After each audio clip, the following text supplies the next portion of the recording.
We're continuing on Mesechet Avodah Zarah, and we are on Daf Nun Chet Amud Bet, about 10 lines down from the top of the Amud. Today's Amud is being learned L'schut Rufa Shelma of Meir ben Tova, Sarah Rachel bat Nora, for Hatzlacha v'Yikal ben Devorah, and today's Amud is also dedicated for Rufa Shelma of Rachel Simcha bat Nahid, that should have Refuah Shelema, Amen. So we started a story in the Gemara, few lines up from Nun Chet Amud Aleph, that two of the Amoraim were sitting and drinking wine. Rabbi Yochanan ben Arza, Rabbi Yossi ben Nehorai.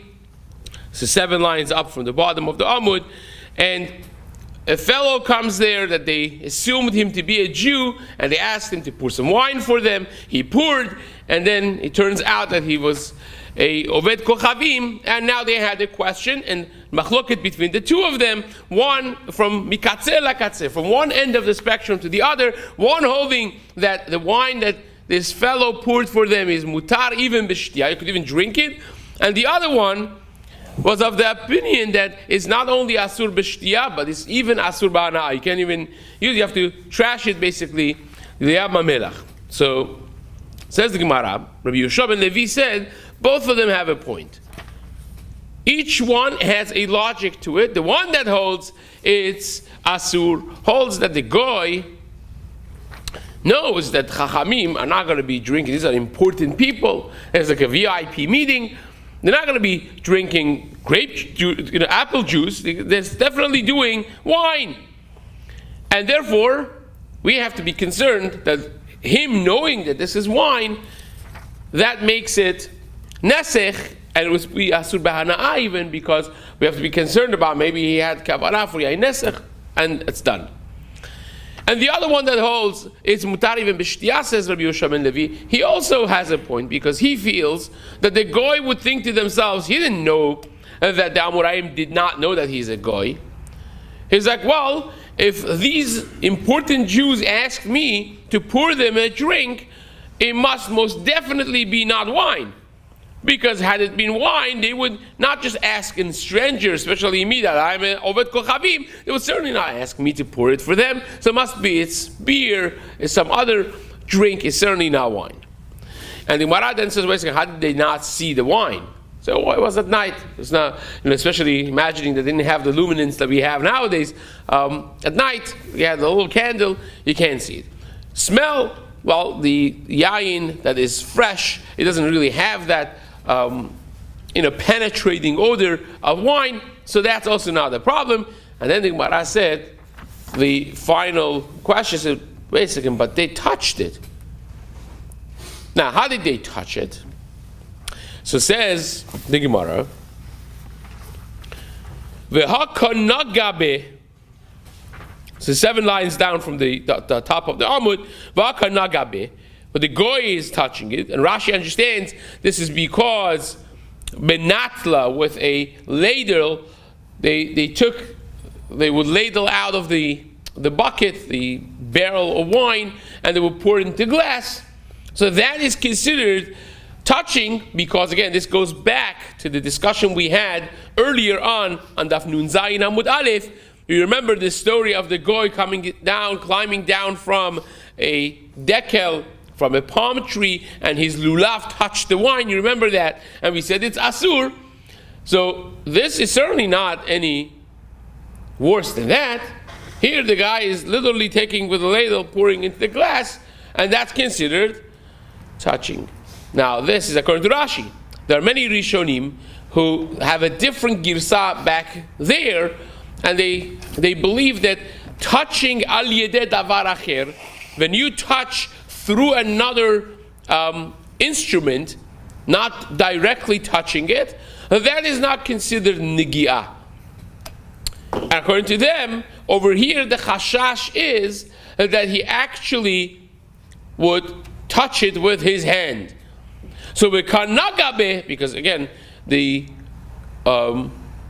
Amoraim were not aware of the fact that he is a goy at the time, so they're not giving a starke echsher of watching him as a mashgiach tamidi. He did what he did. Maybe he touched it, and you don't really know. So that actually plays a role in halacha lema'aseh when it comes to halachot of yain nesach as well. In Siman Kuf Chavdalit of Yoreh De'ah, Maran of Shulchan Aruch actually talks about the fact that if a goy touches wine al yedeh davar acher, through another thing, not directly touching it, but through a vessel in his hand, that may not necessarily be yain nesach, and that of course has massive ramifications on the way the industry of yain nesach works nowadays with the automated systems of the wineries and so on. So these details of a girsa over here, according to this rishon, according to that rishon, when it comes to halacha lema'aseh, is fairly complex. This is one of the complicated sugis of Mesechet Avodah Zarah, but you see how it actually unfolds into halacha lema'aseh from the details of the stories in the Gemara. So says the Gemara, but he is touching it with this ladle, and the Gemara says, and this will be a touch of a goy even without kavanah, which is still a problem, as we have discussed in many stories in the Gemara thus far. Says the Gemara, lo sricha the kamorik oruke. Says no, the case was not that he was actually ladling out. If you would be ladling out and maybe touching it, that's a different story. But in this case, he is questionable what exactly the mitzvah is over here. But he was, pouring it into the kli, not necessarily touching it directly, but it was kocho.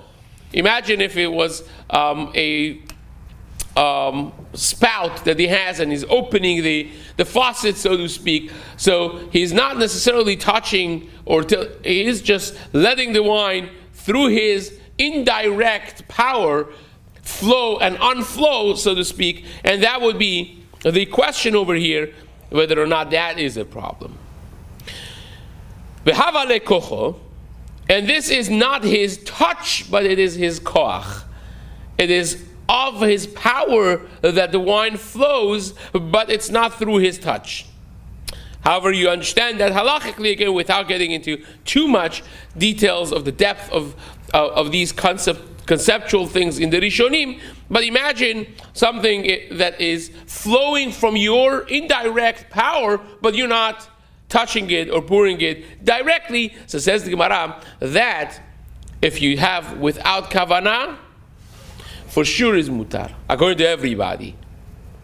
So v'hava lekocho shelo bekavanah, v'kol kocho shelo bekavanah lo gazru berabanan. And something that is so indirect, and on top of it is shelo bekavanah. He's not trying to pour wine for Avodah Zarah over here. He's trying to help out these guys that are sitting and drinking. It's not even clear what he thought. It will be completely mutar. Chazal never made that gezerah. Again, remember that this whole thing is a potential drabanan, at most, in this case. And therefore, in such far removed case that is not even a direct movement, is just koach, is his indirect power that caused the flow of the wine. In that case, Chazal never were considered. They did not consider this a case of yain nesach. They were not concerned about it. So says the Gemara, Ba'amine Rab Asi mi Rabbi Yochanan. Now, a new concept. We go, as we discuss and discover this sugya, we move outward to know where are the limits of a goy handling a Jewish wine. And here is one step removed. What happens? We spoke about what happens when the goy pours wine or moves wine indirectly now. Now, how about one step removed from that even? Imagine I'm not touching the wine, I'm just pouring water into the wine. Now, the pouring of the water, according to Rashi, is also a touching of the wine with kocho, with my indirect power. In other words, I'm pouring the wine, and the wine that is coming from my koach, from my power, is touching the wine. So the wine may move through the water that I pour in it, even if the flow is nisok, if connected, but it is through indirect power that is created by me. That's according to Rashi. According to Ramban and the Rashba, the other Rishonim of the medieval authorities, it's even more far removed. It's not even considered kocho. This is not even a question. The only question is whether or not we want to make an additional gezerah to the whole sugya of yain nesach, of saying, you know what, we don't want the goy to have anything to do with my wine. Even though that this, technically speaking, if you run it through the technicalities of yain nesach, this has no problem whatsoever, but at the same time, we don't want the goy to have anything to do with my wine. That would be an additional gezerah, right? According to Rashba and the Ramban, this is not even kocho. This is far removed from that, and it's a new gezerah. So Rav Asi, who is one of the greatest, Rav Ami and Rav Asi, were the two pillars of the Torah in Eretz Yisrael, Talmidim of Rabbi Yochanan. So here is Rav Asi asking Rabbi Yochanan, a wine that was diluted by a goy. You know, we mentioned this many times, that the wine that they had, they usually diluted it 3x. That means 3 portions of water, 1 portion of wine. That's how they drank their wine. So how about if my worker, the goy, diluted the wine? I just poured the water. Mahu amale ve'ema mezago. It says, what kind of language is that? This is just technicality of languages, right? Linguistically, says Rabbi Yochanan to Rav Asi, why are you using the verbiage of mesacho? Just say mezago, right? Mezago is the regular verbiage that you have in the Gemara for diluting wine. So it says yain mazug, the cosmetics of the linguistic perfection in the Gemara, and you have this many times in Mesechet Nedarim, other places, that this actually becomes important, and hence Rabbi Yochanan picked on even the details here. So says Rabbi Yochanan, Amale ana kedichtiv ka'amina tavcha tivcha maschayena, and Rabbi Yochanan tells him, Amale leshon Torah la'atzmah, leshon chachamim la'atzmo. Says the language of Torah is used for the written Torah, and language of Chachamim is different. You don't have to go and use the language of the Pasuk for a Torah discussion in this way. So at the end of the day, Rabbi says, okay, fine, kibalnu masrat moda'ah. Mai, what's the halacha? At the end of the day, Goy did not touch the wine, none at all. He doesn't even have access to the wine, but just poured wine in it, and poured water in it to dilute it. Amaleh, Rabbi Yochanan says, asur. It is asur. Why? Lech lech amrina nezira schor schor lekarma lo tikrav. The very famous concept of harchaka from averot. That we don't, just like by Nazir. What's asur for Nazir? He can't drink wine, right? He can't have grapes. He can't have charsanim. But what do we say to him?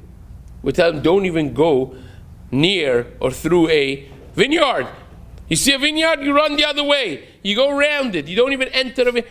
Because we want to make sure that you have enough boundaries not to come to do the Avera. So, of course, according to the Ramban and the Rashba that we mentioned a minute ago, it comes out Gevaldik, the language of the Gemara. Because this is really not Asur. It's not even Kocho. We just answer this, we just prohibit this because we don't want you to come to any questions whatsoever. And it's an additional gezerah around the concept of yain nesach, even though that's not even kocho. According to Rashi, this is kocho, and even though that kocho was a question 5 lines up, still the Gemara is paskening here in the name of Rabbi Yochanan that kocho is a problem. That when you touch the wine through an indirect power of yours, which in this case would be me pouring water, and the flow is hitting the wine, which is an indirect touch with my power of pouring, that is actually a problem according to Rabbi Yochanan. So based on Rashi or Rashba, you will have it, each one according to their understanding of the Gemara. Says the Gemara, stories about this. Rabbi Yirmiyah ikla lesavta. Rabbi Yirmiyah was hosted. He visited the city of Safta. Chaza the Chamra, the Masgi of the Chavim, the Ishti Yisrael, and he saw this unbelievable scene that the Goyim were diluting the wine for the Yidden, and Jews were drinking it. Of course, that's not like the psak that we just saw from Rabbi Yochanan. V'asar lehu, he said, no, this is asur. He made a declaration, asur. Why? Because of what we just said. Mishum lech lech amrina nazira schor schor lekarma lo tikrav. Just like with a nazir, we tell him don't go through a vineyard, go around. Here also, we tell him do not touch our wine. Even if you want to just dilute it with water, you don't do that. And if you did, we're not drinking it. Says the Gemara, Itmar Nami, another story, Amar Rabbi Yochanan, Vamra Rabbi Asi, Amar Rabbi Yochanan, the psak from Rabbi Yochanan directly, or as we learned, the story of Rabbi Asi and Rabbi Yochanan, Rabbi Asi asking Rabbi Yochanan this very question. So the Gemara now brings this psak that actually Rabbi Asi went out and paskin this in the name of Rabbi Yochanan, Yain Shem Zago Vet Chavim, Asur, Mishum, Lech Lech Amrina Nezira, Schor schor lekarma lo tikrav. If a goy dilutes the wine without even touching it, still will be asur because of this concept of, the nazir. We don't let him to go through the vineyard. Here also we tell him lech lech amrina nezira schor schor lekarma lo tikrav. Mesechet Yesharim, Ramchal in Shar Plishut in Mesechet Yesharim actually speaks about this at length, and he says the Torah wants in one place, the Torah and Chazal, they told us how to deal with mitzvot and avirot. Says the Torah can't save by everything, but it could give you an example of how HaKadosh Baruch Hu wants us to deal with the mitzvot and the avirot in the Torah. So Nazir, the problem is we don't want him to become drunk. Right? So you could have really said, well, don't drink wine. Or don't drink wine that is 12.5%. Right? But the Torah says, not only you can't have wine, you can't have grapes, you can't have grapeseed oil, you can't have anything that comes from grape, any products that have anything to do with. And not only that, Chazal say, you go, the fence, you widen the fence even, that you can't even go through a vineyard. And says the Mesechet Yesharim, the Torah is teaching you a concept. Now you have this, the Sefer Chinuch writes, you have this in other important areas, for instance, Yichud, right? Seclusion of a man and a woman, according to Maggid Mishnah, at least when you're one-on-one, is also a Isur Deoraita, is a biblical prohibition, even though that the whole prohibition is to prevent something else from happening, but you see the Torah makes a fence.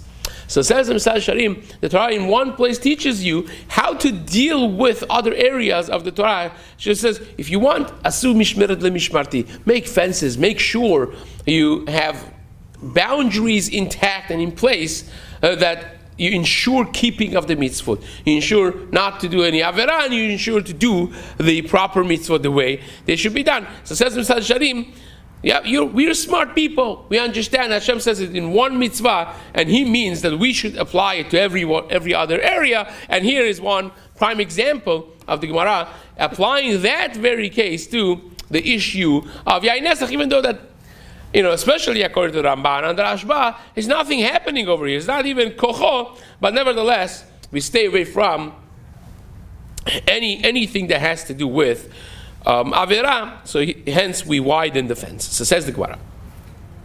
Resh Lakish, a fascinating story. Resh Lakish, this is honesty of the Amoraim and the Gemara. Resh Lakish ikla le Batzra. Resh Lakish went to the city of Batzra. Batzra is a city in the western side of Bavel, what used to be Bavel.